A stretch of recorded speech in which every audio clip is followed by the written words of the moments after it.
Bipolar encoding या किसी भी इनकोडिंग की हम बात करें, वहां पर एक वोल्टेज लेवल हम इंक्लूड करते हैं।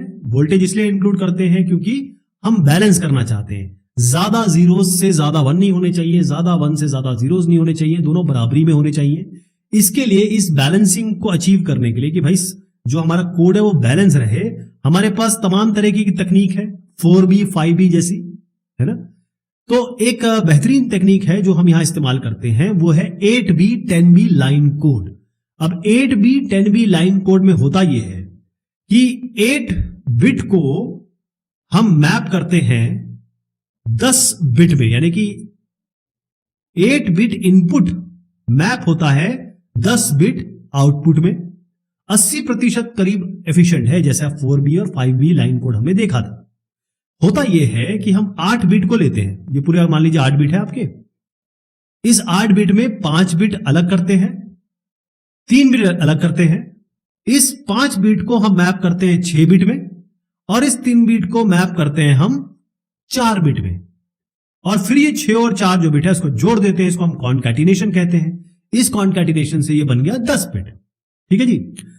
हर एक ग्रुप में कुछ इनपुट पैटर्न होते हैं जो हम आउटपुट पैटर्न में मैप करते हैं, लेकिन ध्यान रखें कि क्योंकि सारा काम बैलेंसिंग का है, तो नंबर ऑफ वंस और नंबर ऑफ जीरोज ये बराबर होने चाहिए तकरीबन।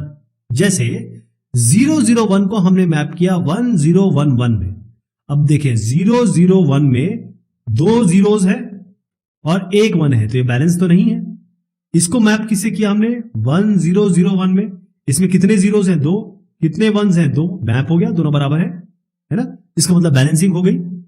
पूरे कॉम्बिनेशन तो हमको नहीं मिल पा रहे हैं सारे के सारे, तो उसके लिए क्या करते हैं कि हम कुछ और तकनीक अपनाते हैं।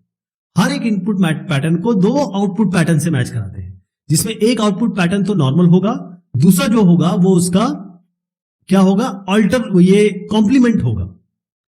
एक में एक्स्ट्रा 1 होगा और जो अल्टरनेट में कह रहा हूं उसमें एक्स्ट्रा 0 होगा। अब ये कैसे होगा मैं आपको समझाता हूं।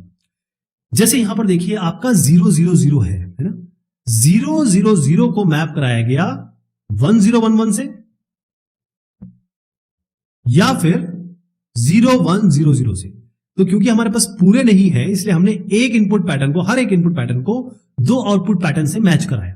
तो अब जब भी ये आएगा या तो ये लिया जाएगा या ये लिया जाएगा। और ये है क्या, ये जो आपको 0100 दिख रहा है, जो दूसरा वाला वो है क्या भाई, इसका कॉम्प्लीमेंट है। 1 का 0, 0 का 1, 1 का 0, 1 का 0, ये कॉम्प्लीमेंट ही तो है। अब आपका सवाल होगा कि भाई हम ये लेंगे या ये लेंगे, ये कौन डिसाइड करेगा। तो इसमें आती है डिस्पैरिटी। जो इनपुट बिट्स होंगे, जो इनपुट आ रहे हैं, इसको हम आउटपुट बिट से मैच कराएंगे या मैप कराएंगे। तो इस एनकोडर को, या एनकोडर ये याद रखता है डिस्पैरिटी कितनी थी। अब आप बोलेंगे डिस्पैरिटी क्या है। डिस्पैरिटी का सीधा मतलब यह है कि कितने जीरोज या कितने वंस, 0 भी हो सकते हैं 1 भी हो सकते हैं, जिससे सिग्नल अनबैलेंस है, जिससे सिग्नल आउट ऑफ बैलेंस है। कहने का मतलब यह है कि अगर नंबर ऑफ जीरोज 2 है और नंबर ऑफ वंस 3 है, तो यह हो गया ना, आउट हो गया, एक 1 से आउट हो गया, या आउट ऑफ बैलेंस हो गया। हम तो बैलेंसिंग की बात कर रहे हैं। तो एनकोडर क्या करेगा, वो चूज करेगा कि अब मैं इसको लूं या इसको लूं, 00 को मैं ये असाइन करूं या ये असाइन करूं, क्योंकि इन दोनों में से वो ये देखेगा कि कौन सा असाइन करने पर डिस्पैरिटी कम से कम होगी। ठीक है जी।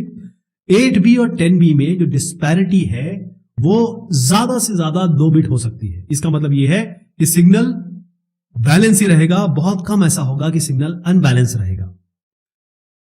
एक और चीज ये है कि 5 वंस या 5 जीरो से ज्यादा नहीं हो सकते। कोई भी कॉम्बिनेशन आप देख लीजिए, यहां पे जो भी मैंने आपको बिट कॉम्बिनेशन बताया, अगर आप इसको 7 भी जोड़ते हैं, 5 वंस और 5 जीरो से ज्यादा नहीं आएगा कभी भी।